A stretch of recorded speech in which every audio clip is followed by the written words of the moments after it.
got touchdown, got a whole series on lockdown. If they looking for me, tell them pipe down. We up to the test. You want hang with the best. We had direct tape. Let's go. Yeah, it's your boy LaShawn Shady McCoy. I got the boy D-Jack with me, 25-10 show. You already know. We had a great episode with DeMar DeRozan, our first guest, man. That's your boy. It was a great one, right? Yeah, I think that was a good intro. That's how you starting off now, talking about Chia? Chia. It's your boy? Yeah. That's a new one. I ain't never heard that one before. The last episode was great, man. I had my boy DeMar DeRozan come on and, he gave some jewels. I think a lot of people respected that. He came out, I think, it was a few good topics, but one in particular, I just seen the score just shout us out. We moving on up again. That? Yeah, they shout us out talking about he don't like Dylan Brooks. I said, oh, yeah, they called us. They said 25-10 was the source. I said, yeah. But no, I like that, man. It's a good start. But you got the young fella here today. Yeah, so to bounce back, man, like I was thinking, we got to have another elite player, right? Another elite baller. Yeah. One was a little older OG. Now we got the young OG, right? Yeah. Patrick Surtain, right? He comes from Alabama. Now check this out. Before we get into all the stuff he's doing in the NFL, did you know that he was SEC Player of the Year as a corner? I seen that. And didn't he get like the MVP of the national championship or the Rose Bowl, right, too? Yeah. Young fella like that, man. Get to the league, you know what I'm saying? Yeah. Only 3 years? 3-4 years? Yeah, What? 3 years. Two Pro Bowls, one All Pros. You know what's crazy though, because I gotta, I always troll you a little bit. You usually troll me, but I gotta troll you on this one. He played in the All-American game, the Army game, the U.S. Army. I was the MVP of that. You ain't get to play in that one, did you? I got hurt. Did you play? You ain't play. You ain't make it. Did you get elected to it? I did. And you could Google that. Is that proven records? Yeah. Okay. LaShawn McCoy, All-American. I had to trouble him a little bit. I think me and you had a little edge on him. Since I've been 10 years old, I've been nice in everything I do. But anyway, without further ado, right, Patrick Surtain, can we get some love for coming on 25-10 show? Show my boy some love. For sure. Yes, sir. Happy to have you, brother. Appreciate you, man. What, you 24? 24. That boy young. Hey, hold on, look. That boy finna get that bag. That new bag. He finna get that new money. Season. Yeah, man. Tell me how you feeling so far. You came out here to Los Angeles, California. How often you come out here, man? Shoot, I'm starting to come out here more often since I'm in Denver. I'm a Florida boy, so before I rarely came out here, but now I'm trying to, get situated out here, starting to understand the lifestyle and the culture. So, I'm starting to like LA for sure. No, for sure. This hometown, this my roots, born and raised. If you ever need anything, I know you straight, you a young fella, you good, you locked in. But if you ever need anything, I'm going to call away. What was your upbringing like, man? Obviously, we know your pops, Patrick Surtain Sr. Shout out to your pops, man. Yeah, shout out to OG. I actually, what's crazy is, you told me we played against each other. And I'm gonna tell. And he told me like, that shows my age. That shows my age. But hey, look, I was a young dude that played against OGs, and when I became the OG, I'm playing versus young dudes. So, talk to me about your upbringing, man. Hold up. What? Yeah, how the game? So his last year, his dad was in 2008. That was my rookie year. So did he jam you up or what happened? Don't do all that. His pops was nice. That's what I'm asking. Legend, though. And he was one of them dudes that he was quick. He had a press coverage. Could move open hips, getting out of brace. But I was only one person to jam my rookie year. That was Talib. That boy was long. He was like his height. Pause. He was like 6'3". Pause. I think said jammy. No, you said something about I think you said he was long. Man. Hey, but his stature, his frame, his frame is a lot longer. Pause if you want me to do that. You know how these young dudes is, but he kind of reminded me of Pat Jr. as far as like getting up at the line of scrimmage, being physical, pressing, and that I was the only dude to jam me my rookie year. But so my rookie year, his pops was playing in Kansas City, and we got a chance to play. But anyways, man, talk to me about your upbringing. Your father obviously coached you in high school. I want to go back to your early days and just like what kind of like was your vision on sports growing up, looking up to your pops who was an NFL vet? Yeah, I mean, growing up, for me, it was just like seeing him play football, obviously having the family around. It was like, it puts me back towards, how family-oriented, everybody was, sticking together. For sure. And, seeing that growing up, it's like, dang, I'm motivated to, you know, play football on the next level and the next stages. So my upbringing wasn't, you know, obviously I'm like a different cat, like one of the 1%ers that grew up around, you know, a football dad and just grew up in the upbringing, you know, when you had resources available, understanding that. But, you know, me, I played multiple sports, you know, when it's basketball, football. I even played soccer, goddamn, so track. But, like, just playing football sort of made me, like, get to a state where it's like, this is something I really wanted to do. Sure. And, you know, I was just motivated from day one. And it was something that I just wanted to carry along with me. And just kept working at it, getting the best at it. Then next thing you know, I started developing, you know, getting stronger in the weight room, getting faster. And, you know, then colleges start calling your name throughout high school. Right. And that's when I knew my potential was, you know, rising. So, sure. You know, it always been a dream for me since day one. That's right. So having a dad that played in the pros and your dad played at a high level, right? I want to know this, man, because, you know, sometimes where I grew up at, like, I had a dad and mom in the same crib, right? And sometimes people look at that as weakness. So I found myself always got to prove myself over and over again that I wasn't soft, I was tough, right? Yeah. I want to look at your background and your youth, your dad being a superstar and having money and all them type of things. Right. Was there ever a time where you had to really, like, fight against all them things because people was trying to act like that was a weakness or the silver spoon and all that? Yeah, that's the thing that comes with it. You just got to understand, you got to be true to yourself, you know what I mean, and just sort of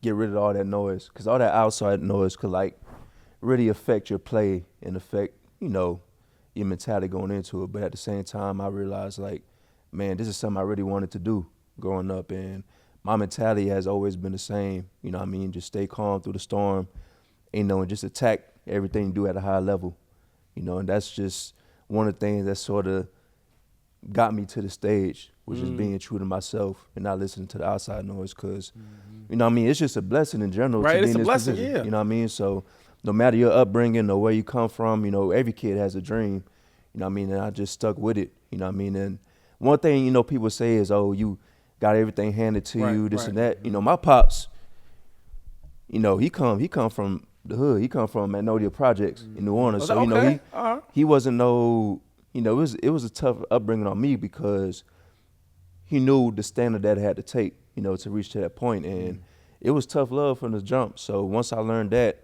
you know, once I understood it, you know, I just sort of carried that on with me. It's funny you say that because, like, I'm like a nerd, right? And I always, like, research everything. You know what I'm saying? So I know what I'm talking about. And one of the dads or the players I love is Jalen Brunson. So I know about him in college for Villanova. But when I start researching his whole career, his pops was crazy on him, right? Yeah. And I be thinking, like, all the pops that be on you to get to a certain level. So was your dad, like, hard on you to get you there? Yeah, it was tough love. And it was for a reason. He knew my potential. What's tough love for the viewers? Like, give me descriptions of what's tough love for him. Yeah, I think tough love in general is just like, you know, he knows your potential, but he knows that you got so much from within that you could reach. And you know, it's love at home, but once we out there grinding, you know, on that field, give us training. Give us a Cuss your ass out. Like? Yeah. I just want so they know. Like, probably putting his This is it. Nah, we gotta get it raw and uncut. Like it was points to where, like, I'm on the outfield bullshitting and not doing what I'm supposed to do. You know, he'll bring me on the sideline, you know, grab me by the shoulder pads, grab by my neck, cussing my ass out. Around, and it was like, yeah. It was like, this dad was like that. You knew, like, okay, this is real now. Like, if your pops get on your ass, you're like, okay, yeah, it's time to lock in. But, you know, mom's going to be on your side trying to, you know, protect you. Take it easy. You're going to always be your mom's first love. Yeah, so your mom's always going to be the first love that you always go to no matter what. You know what I mean?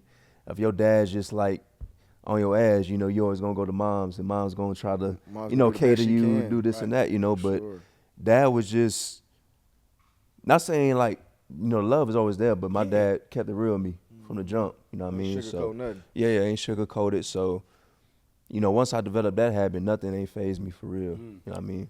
Moving forward. I think so. For me, I want to go back a little bit more, like, because you kind of touched on something that kind of was a little similar to, me, how I was raised, how I grew up, and now I got kids. So, they not being raised up in the areas that I was raised in. So, like, did you grow up in the streets? 'Cause I know you said your dad was from Magnolia Parks or Projects, right? So, like, when you was raised, obviously, your dad's in the league. He probably got, money now to get you away from the areas. Was you, hanging out in the streets? Was you doing things you wasn't supposed to be doing? Because me, I was hard-headed. I used to get in trouble. I used to get taken in the bathroom, dad whooping my ass with a belt. You know what I'm saying? I was the hard-headed, bad little dude. So now, me raising my kids, obviously my kids not raised like I was raised. You know what I'm saying? So how was that for you? Yeah, me, I wasn't nowhere near around that, that type of lifestyle. But I think, sort of the friends I grew up with, from my Little League Park or Optimus League, some of them kids come from a tough struggle. For sure. Sometimes I hang around their area. Yeah. And I actually for me, it's something that I learned because, I played ball in Kansas City.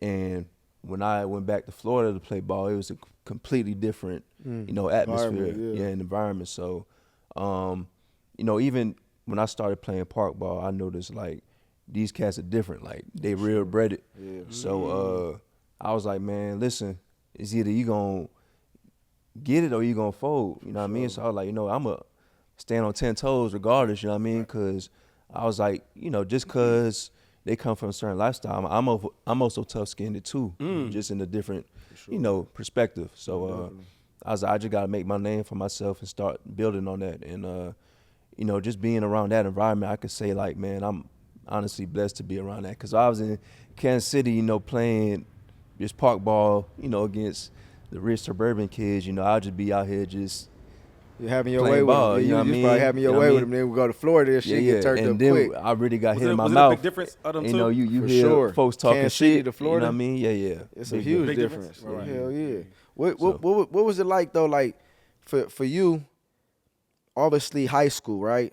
I want to speed up a little bit to high school. Obviously, I'm sure you had a lot of offers, correct? What was that decision like going to Alabama? Because, Alabama one of them schools. And I know you had all types of offers and decisions and your pops was influential in your life. Like, what was that about Alabama? Because you went there and that's hard for people to go there and start as a freshman and start 3 years. Like, what talk to me about high school and, the recruiting levels and then obviously you picking Alabama. Yeah, I think during that whole process, it was definitely mind-changing for sure. And it was kind of tough, just picking the school you're going to go to for the next 4 years. It sort of really put me in perspective, just thinking how many teams really envision you, being on a team and sort of making a difference. You know what I mean? So, I say my senior, I'm having Dabo Swinney pull up to the crib. And after Dabo, you see Ed Orgeron from LSU. Then goes Saban. Then goes down the list of just big-time colleges, SEC, ACC. So you weren't even thinking about Pitt? Nah. No disrespect, though. Nah. Pitt probably wasn't thinking about Cal either. Yeah. I was thinking, man, I'm trying to stay closer to home in a way, but also be away. What about Florida? Any of Florida students? Yeah, Miami, Florida State, Florida, they recruited me. Yeah.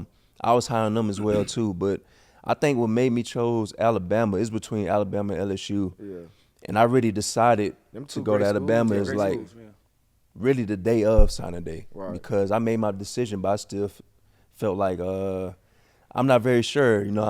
It's very uncertain that goes into it. Then next thing you know, I just Alabama was the right fit. Just the pedigree behind it, the type of football program they have, and the resources they had necessary. So it's different. Even after football, the life lessons you learn from that school will help you translate to the real world as well too. Let me ask you this: was your dad very influential in helping pick schools, or was it he son, I live this your dream, I'm gonna let you make your own decision, or did your pops no, go here, go there? What was that process like? Nah, he let me steer it the whole way through. That's dope. You know what I mean? That's I just think he was like, listen, man, wherever you go, we supporting you. Ain't riding with you 100%. And that really helped me a lot because there wasn't no pressure behind it. It was all genuine love, Right. and honestly, I'm grateful for that because I know these days some of these parents, they be right.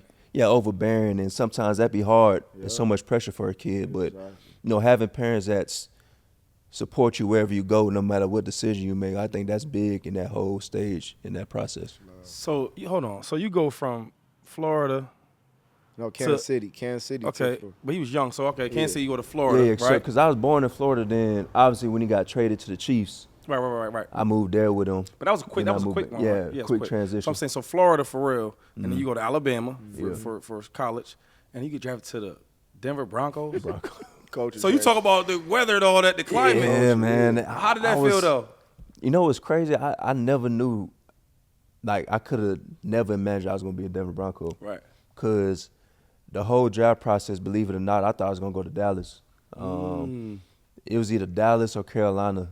It's crazy how the draft works though, cause certain players could get big, and that just changed the whole draft scheme of things. Like off their board. Yeah. He's going. Right. Oh, he's gone. Okay, so what's next? And cause J.C. Horn, it was me and J.C. Horn. Okay, yeah. Okay. We was both of the top cornerback prospects. South Carolina. Yep. Then he got picked, so I was like, you know what? I feel like it's gonna be Dallas. Then right after he got picked, the Broncos was next. Mm-hmm.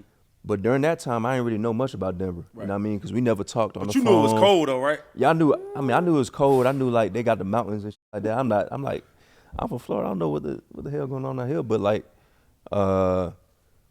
next thing you know, I hear a call from a 303 area code, and I guess that's like the Denver area code whatsoever. Then I picked up, and he was like, Pastor Tan, Vic Fangio with George Payton from the Denver Broncos. I was like, damn, this is real. Like, because during the whole process, I'm nervous, I'm uptight. I don't know what team I'm going to go to for the next phase of my life. And the Broncos called. I'm like, man, this is a blessing.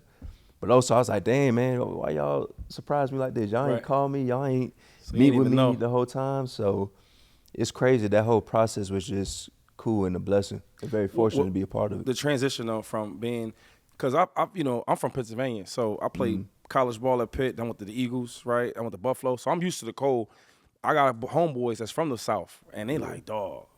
I give you an example. When we played the Dolphins late in the season, right? The dudes from Miami, if they didn't have like a winning record, they'll be quitting though, because it's cold out there. So was it a big transition from playing like in the heat and the warm weather? Yeah. You said quitting. That's the Florida they quit. Man, no, I'm just saying when it be cold. Look, you could tell when you come out on the field, they got all the long sleeve. I'm like, oh, they ain't trying to play. Oh, they cold. You hit them a certain way. Do they stop? Also, oh yeah, he ready to go home. Yeah. It was a big transition, and not only is it cold, the altitude different too. Yes, you can't breathe up there. Yeah, you can't breathe up there. So, Colorado, you 5,000 feet above sea level, so the wind is thinner. Sure, hard to play out there. Yeah. It's like, damn, I feel like I got a heart attack playing. Yeah, out. finna But die. The next thing you know, that transition hit where it's like it gets to November, December, it gets cold. It's dry, cold weather, and you out there just freezing. And you like, man, this shit different for real. Right. But I think the transition was more of being adapted to that NFL style than the weather because, I just feel if you can't play in cold weather, you can't play ball at all. You know what I mean? That's just in general. You go to different climates, different cities. It's like, man, if it's cold, what you gonna do, fold? So I'm like, man, I just got to play ball. That's it. And that's what I was focused on. Playing with DJ, he from LA, obviously, and we played in Philly together, so it was always cold. And he will always ball. I adapted to that shit. But he gonna have his long sleeves on, get the hand warmers. You know what I'm saying? He ain't gonna be saying much. You're legendary. We used to that. You shit, had the hand warmers in and stuff. We don't get too caught up in that. We get used to that. I want to go back a little bit. College. My era, obviously, growing up was the Pete Carroll era. USC, Reggie Bush, Matt Leinart. All the Marines. They, when they was there. Talk about Nick Saban. How influential was Nick Saban? Very pivotal coach, very respected. I got the utmost respect for a guy like Nick Saban. What's crazy is a lot of people don't know this. I was going to go to LSU when he was at LSU, and he ended up going to Miami Dolphins, and he got the head coaching job. So at the time, my sister she went to Tuskegee, which is in Alabama. She was going to Tuskegee, and the chick I was dating, my high school sweetheart, she was she was going to Southern to play softball. So romantic. So around the time, but you got to think, when I was coming out 05, LSU was, they had Skyler Green. I don't know if the name sounds familiar, but they had some ballers over there, and I was getting heavily recruited by Nick Saban. So I'm saying that to say, I've got a chance to build a great relationship with him. How pivotal was he for you in your career, and what did he mean? I want to hear like a crazy story, man, about like Nick Saban. I'm sure y'all had some special moments. Yeah, Nick was very influential just because of, you see him year in and year out, the way how he cared about his kids. He's like an advocate for making sure they develop, at a high level. And when I got in, I was like, I'm new to it, but seeing it up front, close and personal, is like, yeah, man, I understand why he's mentioned and noticed as the greatest to do it, because it's not, obviously he's got the experience for football, his coaching is, top tier, but the way how he cares about his players and the way how he vouch for his players, it's a different type of level. And obviously people looking outside in, everybody think he's just like so mean and you know what I mean. That's but what I think.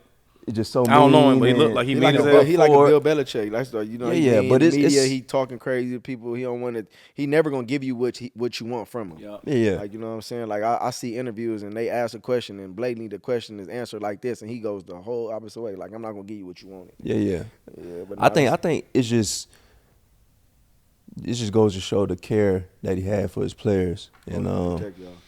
And it was that way from the jump. You know what I mean? He was gonna coach you hard and do this and that, but if something goes down, like if everything falls, beneath everything, he's gonna be there for you and vouch for you. That's the main thing I got from him, and I respect him at a high level. Is he hands on? Is he like hands on with the players? Yeah, very. He's really a cornerbacks coach. Is he? Yeah, he's a DB coach.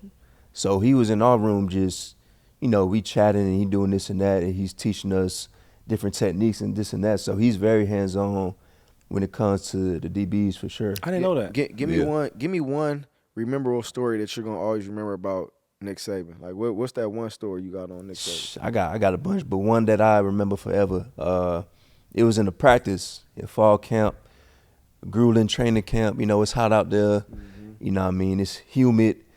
Sometimes when it's humid out there, man, I'm like, man, it's hot as shit. I can't think. I can't. Is this what I really do want to do? nothing. Is this what I really wanna Yeah. And you out there, you're like, man, we got period after period. We doing team run. Then we transition from team run to like 2-on-2 pass. Then we do like skelly period where we got to block and share the receiver. So I'm like, man, damn, this how training camp really is. Like in college, like shit, this shit different. Then I remember it was like one period where I forgot to call, and I'm like trying to get the call from my other teammates. I'm like, man, what the call is? And they not telling me nothing. So I'm playing.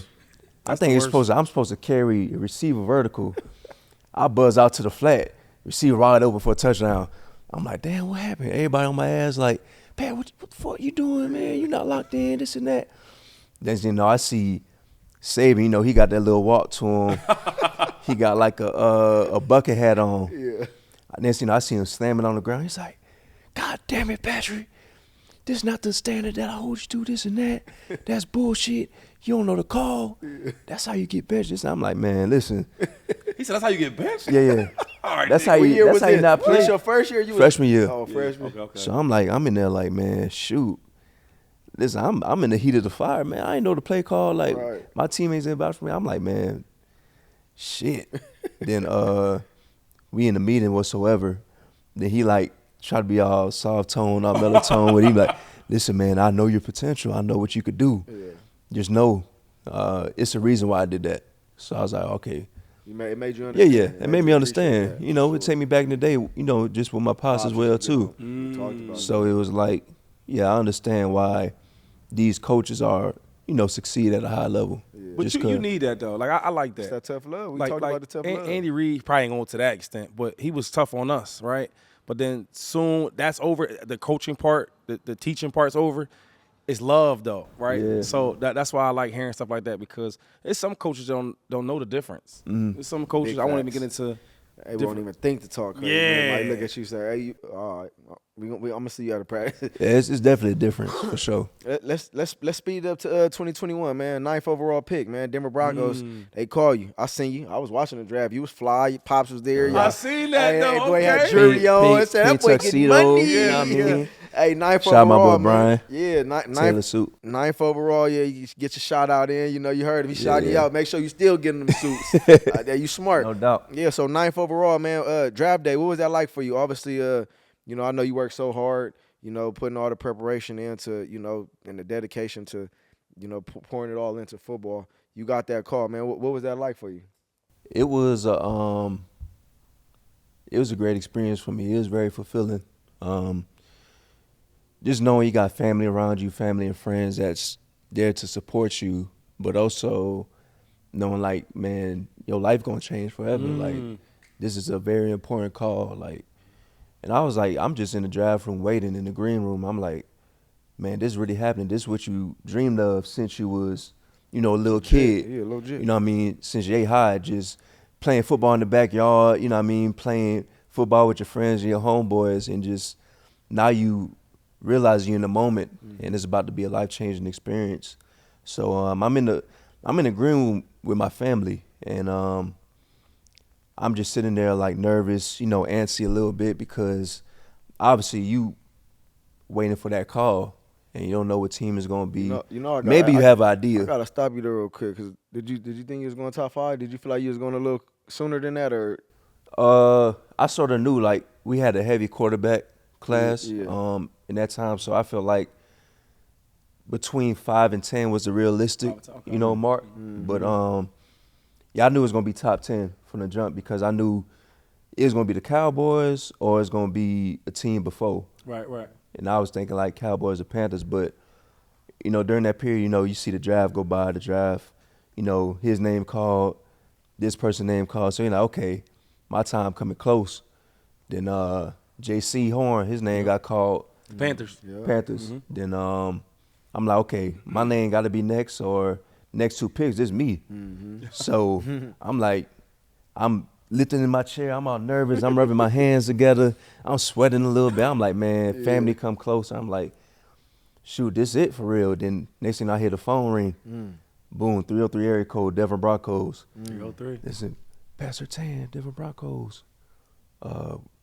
You ready? You ready to join the Broncos country, this and that? I'm like, man, I'm excited. I can't wait to go out there. But did you say Broncos, let's ride? You ain't say that. No, I ain't say that. That was that's Russ. that was the second year. Okay, all right. So that wasn't Make wasn't sure. established yet. You know what I mean? So I was still getting used to understanding, the lingo out there. Yeah. So next thing you know, Broncos called, and I'm on the PJ to the Broncos facility, and it's like everything seemed different. Yeah. The mountains and the altitude, the too, dry though. weather. Yeah, it's very beautiful. Yeah.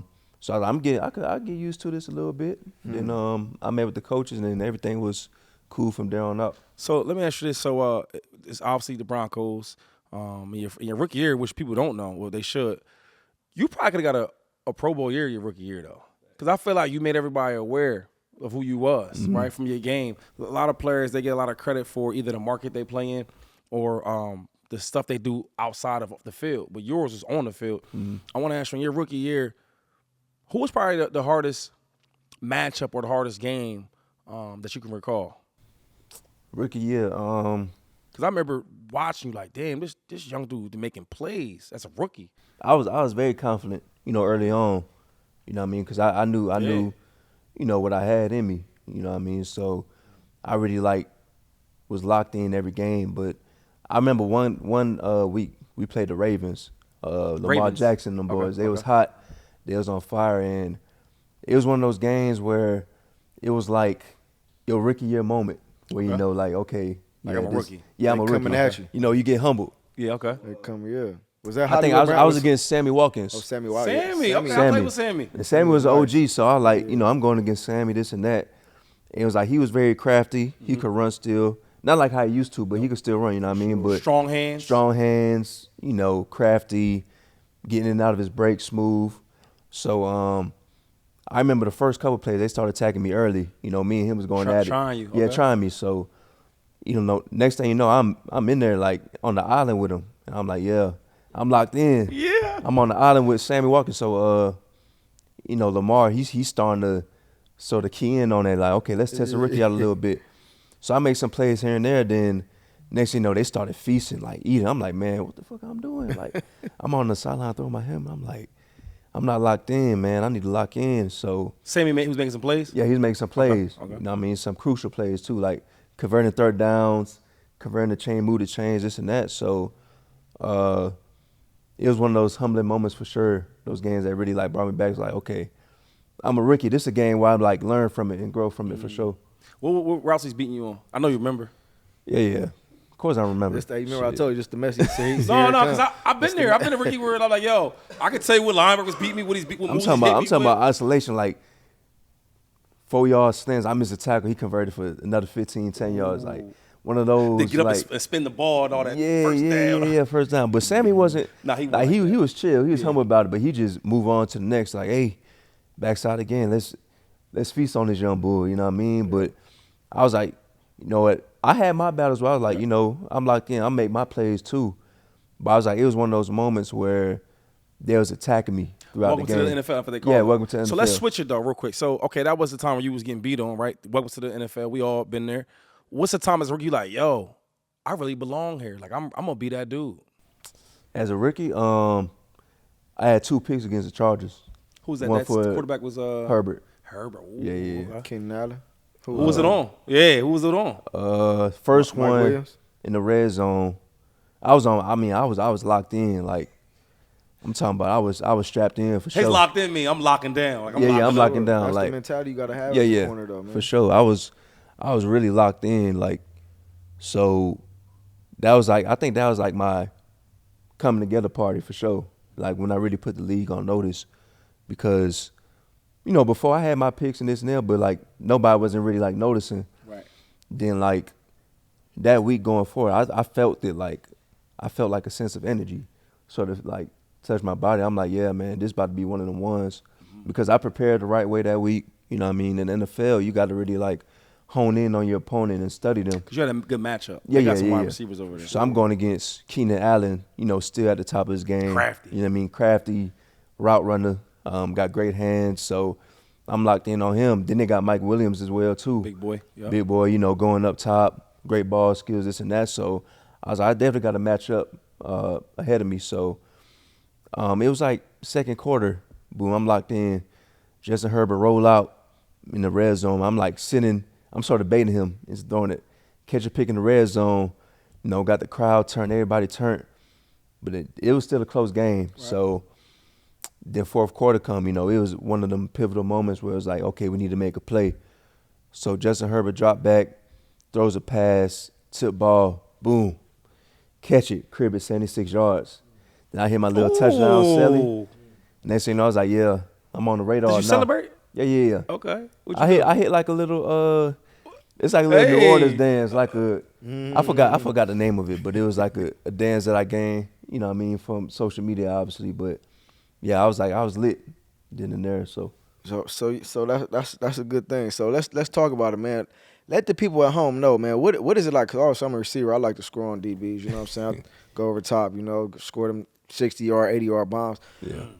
Let's talk about it, man. What does it take, and what's the mentality of a DB, man? Like, I really want to get into that because I played DB when I was in high school. I went both ways. You played DB? I had a choice to either go DB or be receiver, and for me, I was like, man, I'd rather score on people than be able to be getting scored on. Yeah. So like, hone in on that a little bit, like, because I keep hearing you say you had to lock in. Nick Saban told you ain't lock in. You wasn't on your shit.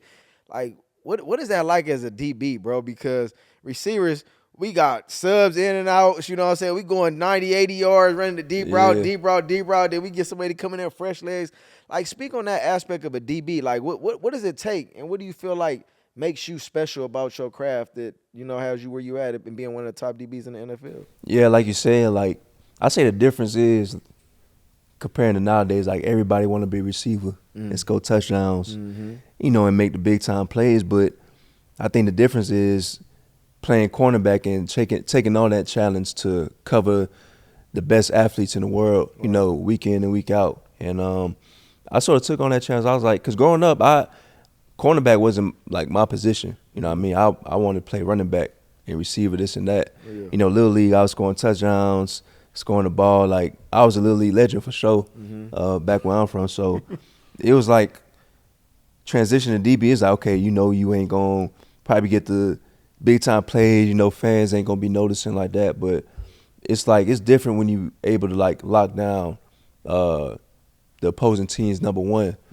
So it's like going into it, you know, I mean, at cornerback, you know, it's a hard position. So for sure. your mentality got to be like, I'm going to be confident, but it's got to be like a next play mentality no matter what happens. You know what I mean? You still got to have that dog mentality. So, and then I started refining my technique. I started getting confident in my skills, and it just sort of happened naturally where I was like, yeah, this is a position I want to do. What do you feel and obviously Pops helped along the way as well. What do you feel like your specialty as a defender is? Like, obviously, when I play, you know, I was known for the deep threat or the deep ball. Like, what do you feel like your specialty is? Is it getting out the breaks? Is it being strong and physical at the line of scrimmage? Is it, you know, intercepting the ball? Like, what do you feel like your niche is in being a great DB? I think press. I always been a press corner. I always like getting at the line, you know what I mean, jamming dudes up, causing disruption. But I'd say one of the most underrated parts about my game is because I'm a bigger corner. You know what I mean? And you can move. People think like bigger corners can't move. They can't be swift in and out of their 200 breaks. pounds. Yeah, I'm like 206. So it was like people couldn't think I couldn't move like that. You know what I mean? At a high level. But that's one of the most underrated parts about my games, just transitioning out of my breaks, being fluid with my hips, you know what I mean? And I think that's one of those, the off coverage part of my game, you know what I mean? The T-step and breaking this and that transition part of my game was one of those steps I took to the next level, because obviously in the league you can't just play press, bump and run man. You got to be able to evolve your game at a high level. So I really took on that challenge with being better with my off coverage as well too. So that's one of the most underrated parts. Yeah, and I think another thing is, I mean, you know yourself better than anybody, but I think from watching you myself, you're a competitor, right? And I like that. Like, I feel like nowadays we don't see a lot of dudes competing at a high level, right? Everybody's cool with each other. Off season we hanging out. Similar to basketball, they do the same thing. You heard the older guys speak on that. So you're definitely a great competitor. But I want to ask you a question. Devontae Adams, right? He comes to the Raiders, same division. You see him twice a year. He's a competitor. You're a competitor. And I noticed one of the games he said, yo, he beat you on a crazy route. Pop, pop, pop, pop. You went left, he went right. He scored the walk-off touchdown. Yeah. And then he says this. He says, he's still young. He not there yet. When you heard that, how'd you feel about that? Yeah, man. I mean, shoot. I mean, Devontae, get credit when credit's due. He's a great receiver. But, like, you know, when I seen that, I'm like, man, nah, he ain't going to get one up on me like that. So I'm telling you, like, because that was the last time we faced each other. So I'm like, yeah, I'm remember that. So next year, we played in week 1. So we got him off the bat. Ooh, and that's in your mind still, yeah, right? in my mind. I'm like, sure. shoot, I'm traveling, I'm following. So I'm like, yeah, I'm just going to be mano y mano. So that next year is like, I was locked in. Like, I think I had him like 3 catches, you know, 20-some yards. But I was like, man, I'm locked in for sure, because obviously he had his one up. So I was like, you know, I'm going to get my one up. But, you know, it's like a battle between us two. You know what I mean? I just feel like I'm very competitive, and I get in that mode, you know, once the light shine bright. You know what I mean? I'm always succeed. It's crazy because knowing Devontae, like, he don't really speak about other people like that. So for him to say that was his way of saying, yo. Yeah, he respected him. The young boy nice. Yeah, he nice. You know that was the way. And I look at like all the other top corners. So I had a chance to be cool with Sauce Gardner, right? And I remember when he got drafted there, he was saying, like, yo, I'm going to be the guy, right? This is before he actually played. And I remember we went to his camp, the Jets camp. We seen the players.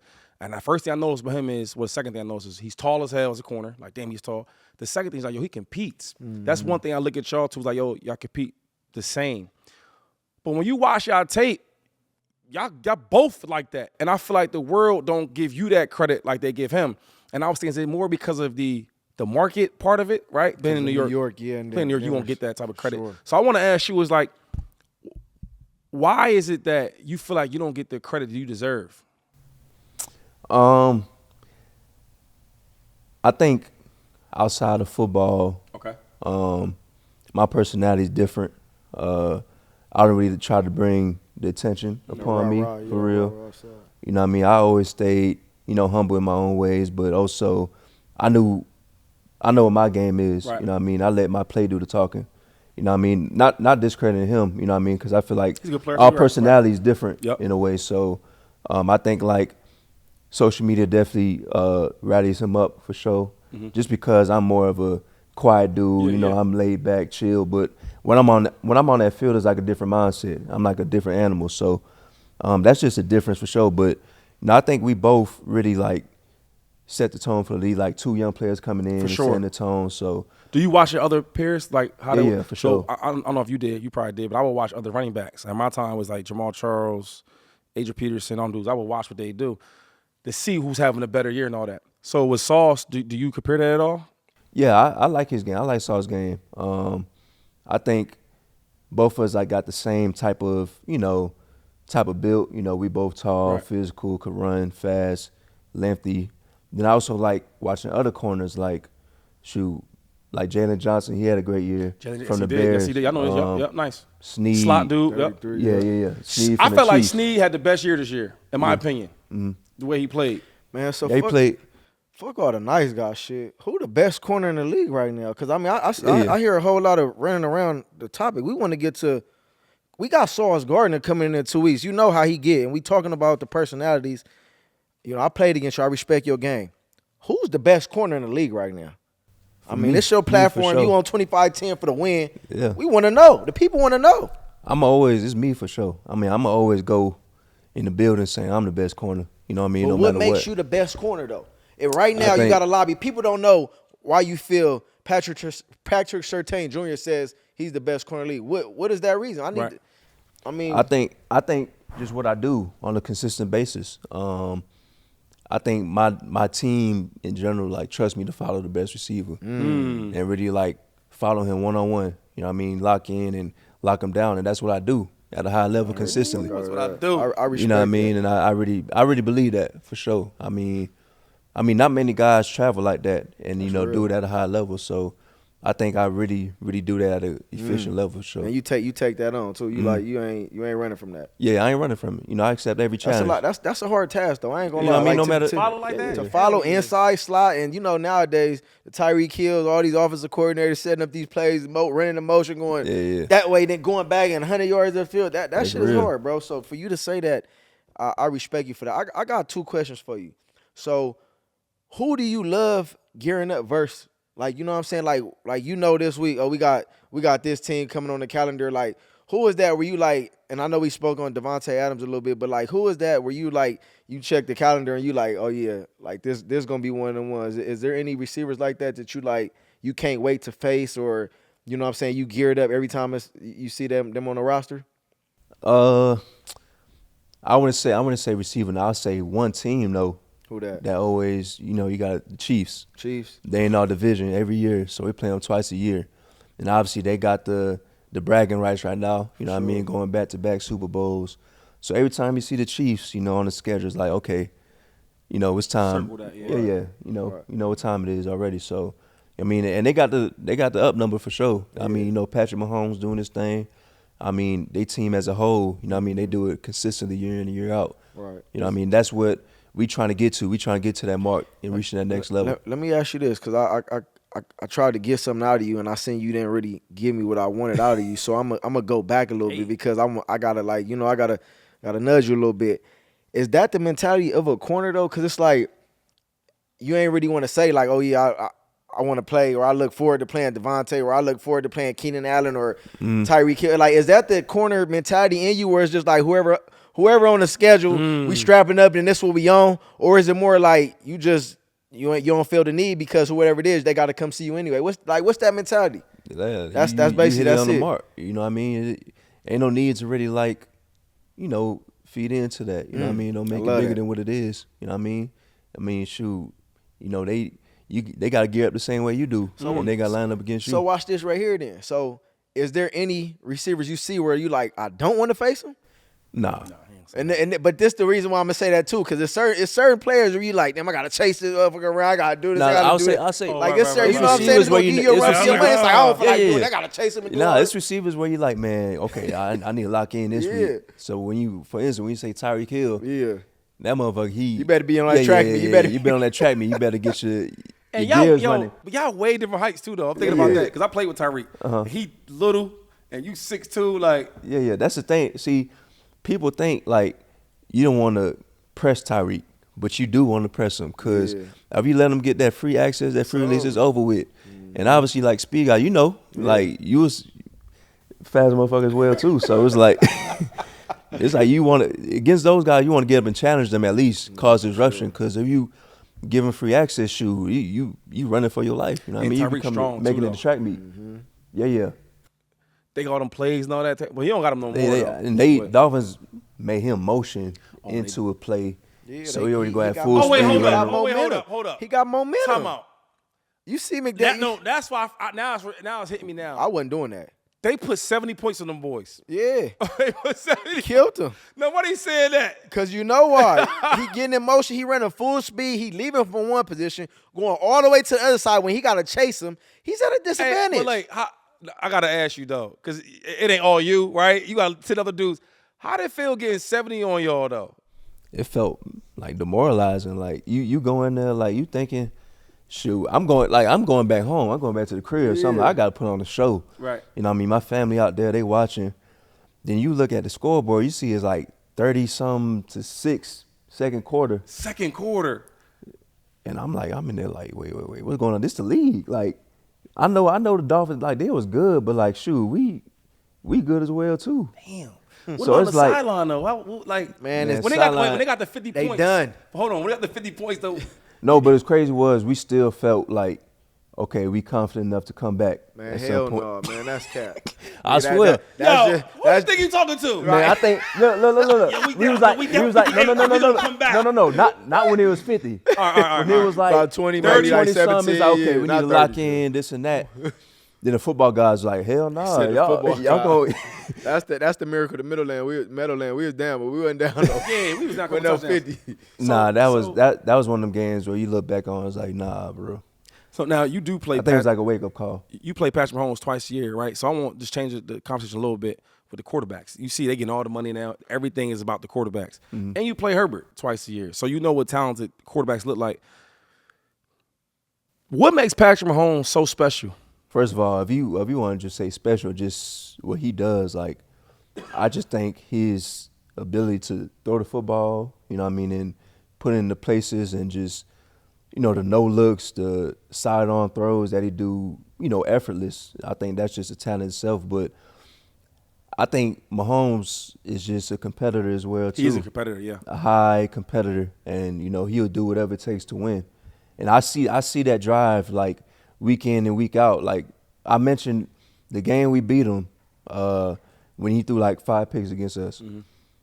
We knew, like, okay, we got like 4-3 picks. It's like, nah, but we know what type of player this is, what he capable of. And it was like he kept on making crazy throws, and like we was like, man, this dude just don't quit. Crazy. Like, like he don't quit. And that's when I knew like the type of player he was. You know what I mean? So now you played a lot of other great quarterbacks.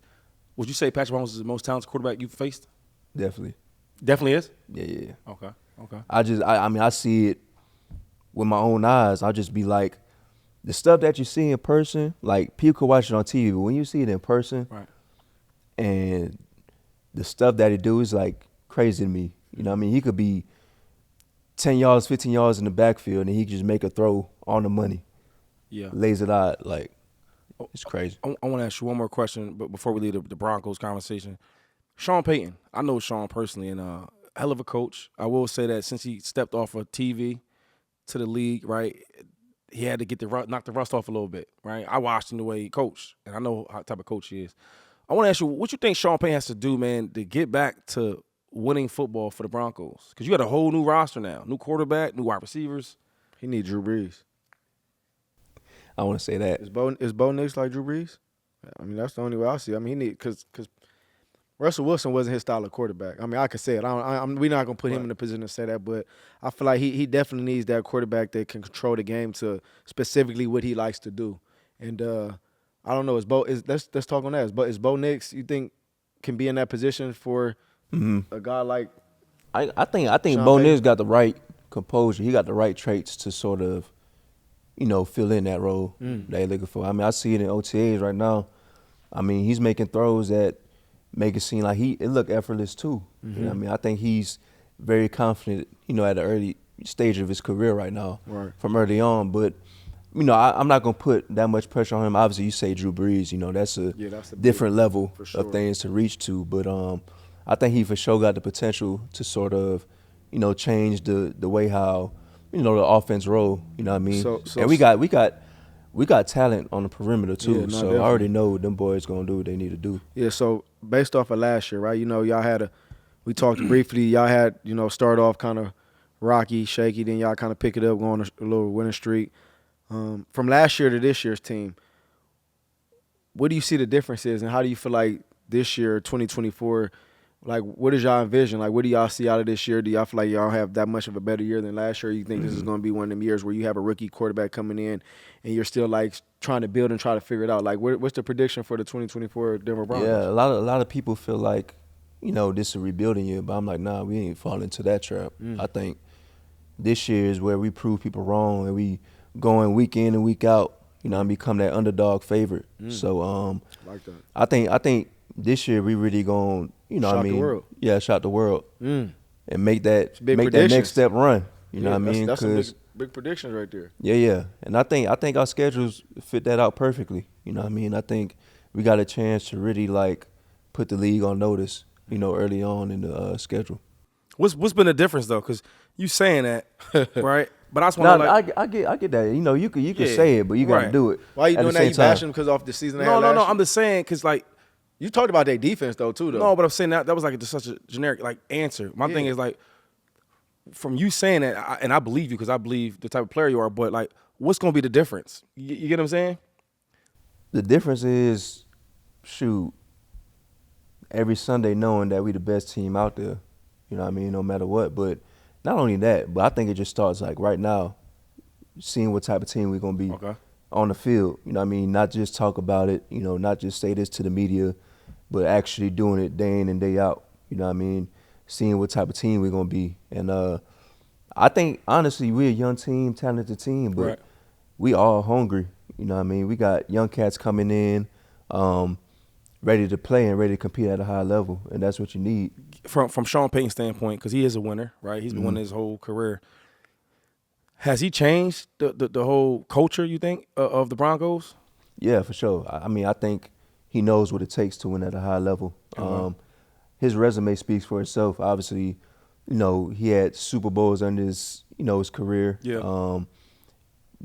Having that playoff experience, right? In the team, and I think he got the utmost belief in us because he always say like, this team now, young teams are always dangerous because you don't know what to expect out of them. You know what I mean? Everybody count us out, but you never know that hungry team, that team that's ready to take those next steps. You never know what you're going to get out of that team. So, I'm ready. I'm ready to see what the year takes us to. I don't think last year anybody expected that year from the Broncos. Sean Payton coming in, you got Russell Wilson coming in. I don't think anybody could have predicted that year to kind of like fall out how it fell out last year. Moving forward, obviously, one of the best corners in the league, right? I would stamp that. For sure. You about to get a big contract, man. What is that like so far? I mean, because, we going to be hearing about it, breaking news.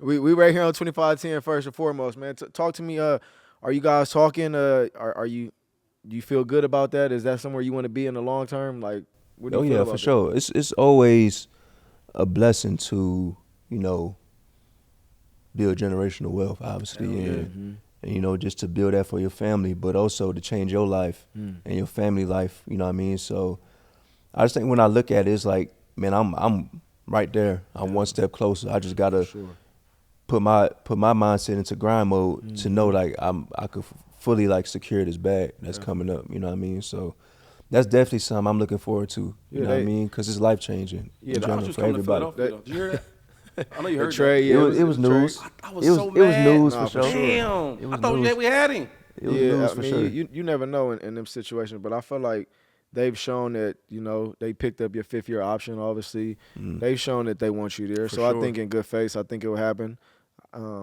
This year, maybe next year, whatever it is. But the future's bright for you, young man, and I just look forward to, seeing you play a lot of great ball. Sure, Definitely, man. appreciate that, man. Before you leave, I got 2 questions before you leave. One is, I need you to tell me, man, who's the top 3 corners in the league today, right now? Top 3? Top 3. Every player we give this question to. Shit, And their positions. Who the top 3 corners in the league right now? I say me, Sauce, and Ramsey. Okay. In that particular Okay. order. OG Rams, okay. In that particular order. And I'm going to say top 3 or top 5 wide receivers right now today. Top 5. I say Jettas. Oh, you going to order or just naming them? I'm just naming. I'm naming right now. Okay. No specific order, but Jettas, Justin Jefferson. CD, Devontae Adams. I put Tyreek Hill, obviously Tyreek in there. Sure. The 5th one always hard, the hardest. 5th one always gonna be hard. I'll probably say Jamal Chase. Ooh. Like that? You like that list? No A.J. Brown, no Devontae Smith in there? It's tough though, like, I like AJ in there. I like AJ? because it's like everybody, like Nah, for AJ sure. Brown, Devontae, they could be in Yeah, that category no, for sure. definitely. It's a lot of Yeah, good it is. receivers. No, it definitely is. Then you got Jalen Waddle. Jalen Waddle, a baller. Them boys, he a baller. It's a lot of receivers though, for sure. If you had to write your book, right? So you still writing the book. You in the Yeah. beginning stages of it, right? At the end of the book, what's the legacy you want to leave behind in this book? What you want them to say about you? The greatest ever. Ooh, That's my Deion I talk? like that. Boom, I like that.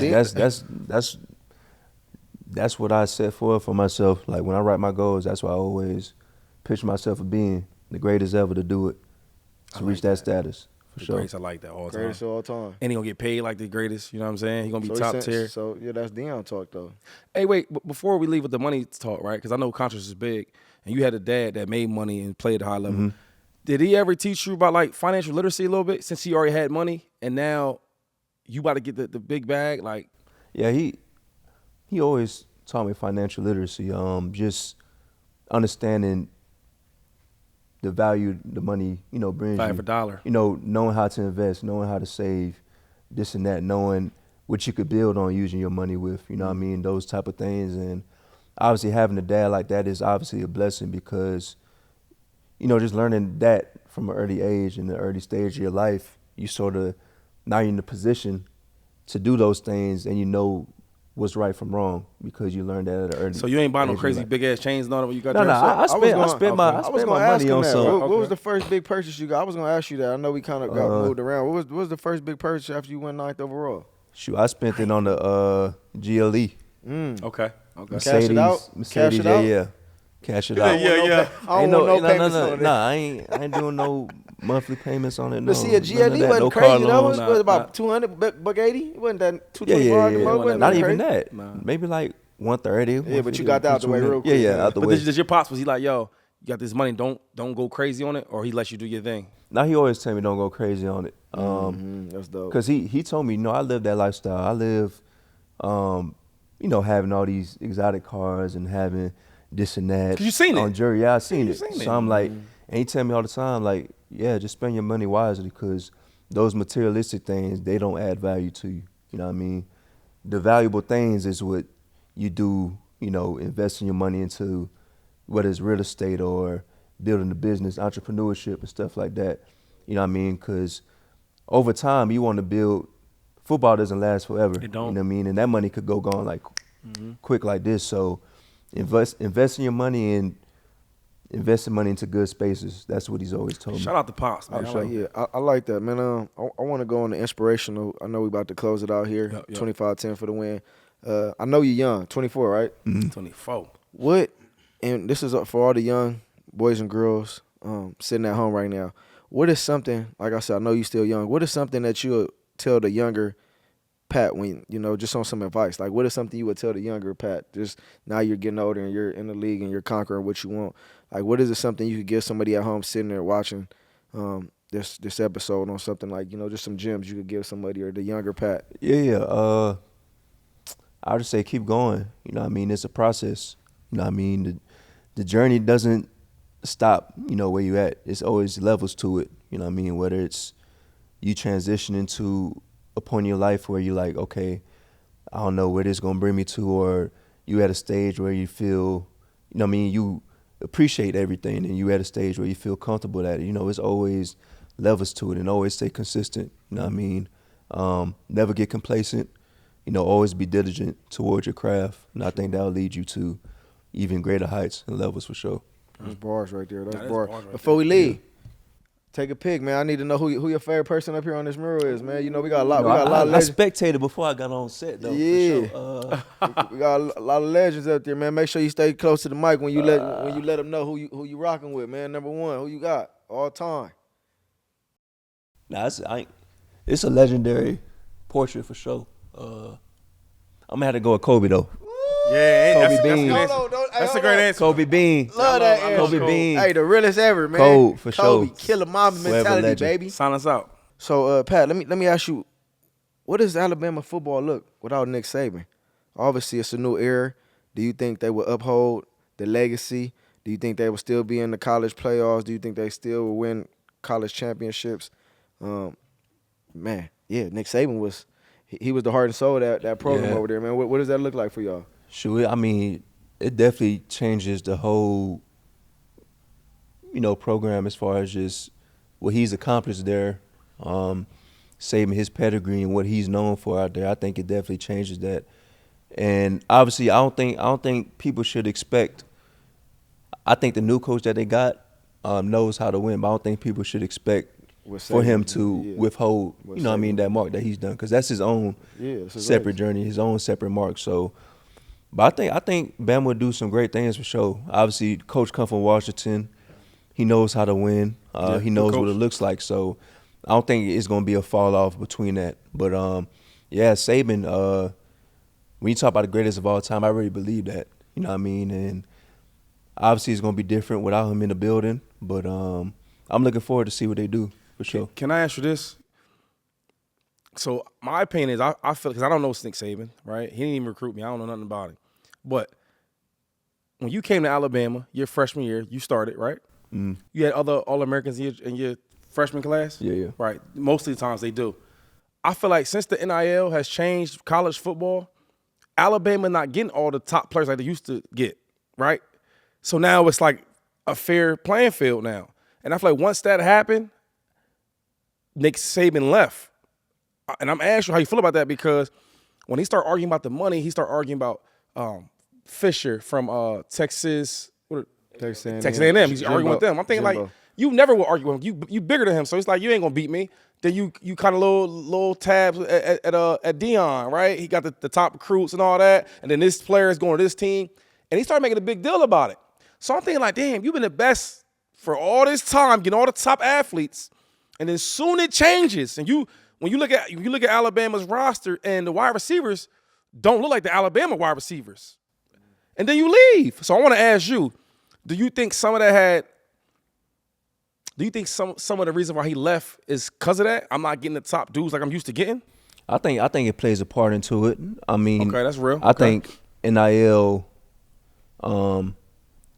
changed the whole dynamic, sure. Of college football and how it's looked at now. Mm-hmm. Obviously, kids be able to make money, right, off the field, And you got donors and different companies. Like Alabama ain't got the bag to give, though. Niggas, Nick Saban wanted the bag. He could have got the bag. Yeah. But that's true. But I think, like when we mentioned before, like changing the whole dynamic of just college football in general, for sure, to where teams could have a voice now. Yeah. Come on. To where like, okay, shoot, a player not feeling the type of way. Now, shoot, let's negotiate some. Right. If you offering this to the table, if you bring this to the table, Now that word means bigger than It kind of shifted to the player. Yeah. Instead of the coach having You know all what I the mean? all the power, the players start having the power because of all But that. you So feel me? that's I'm not a tripping no, though, for right? sure. No, Like, definitely.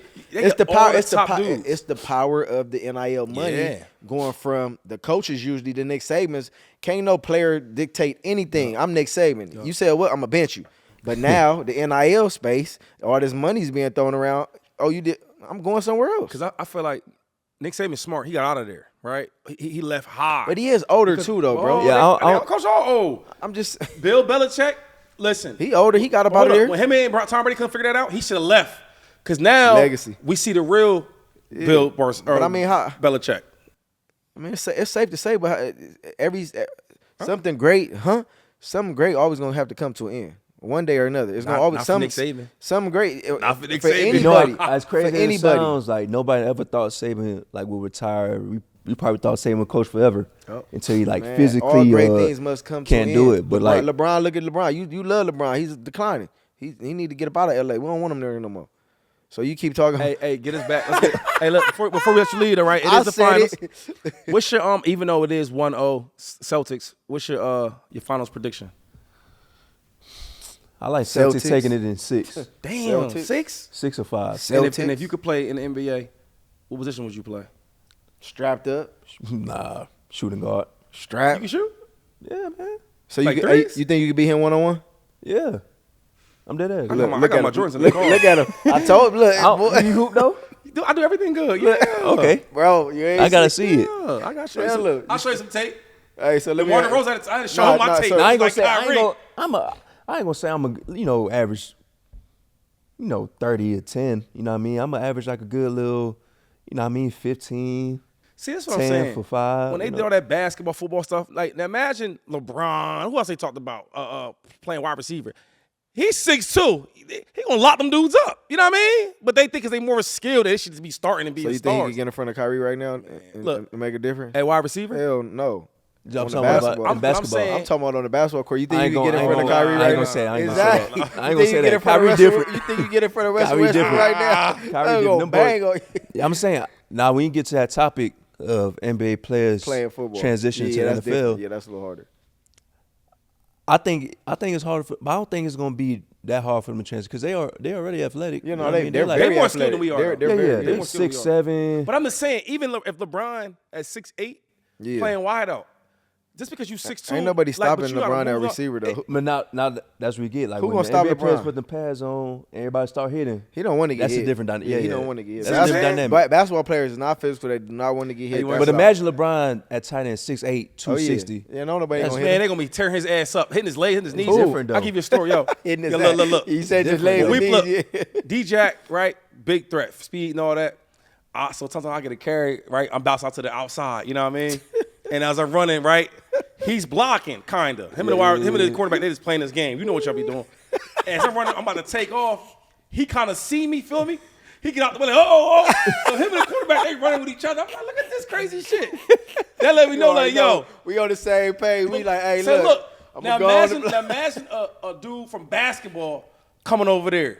And he don't know that. I'm gonna run right up and right through him. You know what I'm saying? They not ready for all that. Yeah, it's different. It's different. So Patrick, let me ask you this, man. Where do you feel like the game is going right now, man, and changing? They implementing the new padded helmets and all the safety, and obviously they're trying to implement the game for the offense. I think they're benefiting the offense a lot more, just off of the helmet to helmet hits and all that stuff, and the quarterbacks you can't really touch them.